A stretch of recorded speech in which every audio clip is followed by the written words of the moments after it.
When I think about supply chain management and I think about my career in supply chain management, it was a bit of a pioneering career. When I started in business, there was no such thing as supply chain management, and it really evolved in the late 80s and the 90s when we started to introduce technology into business and manufacturing.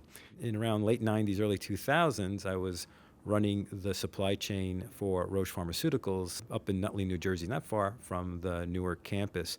And we were making significant investments in technology.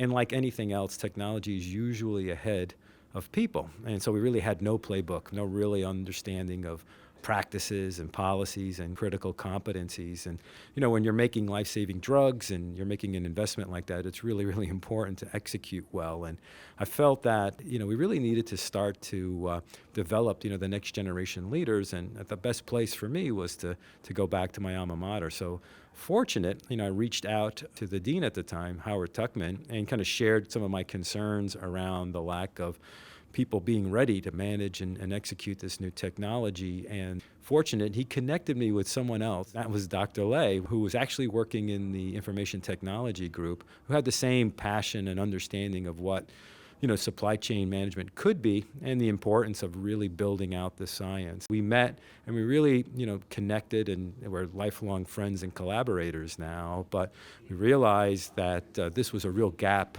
in the business world, and it was very, very important to begin to develop those next generation leaders. And those next generation leaders are really the ones who have taken it through the past few decades and will take it into the future.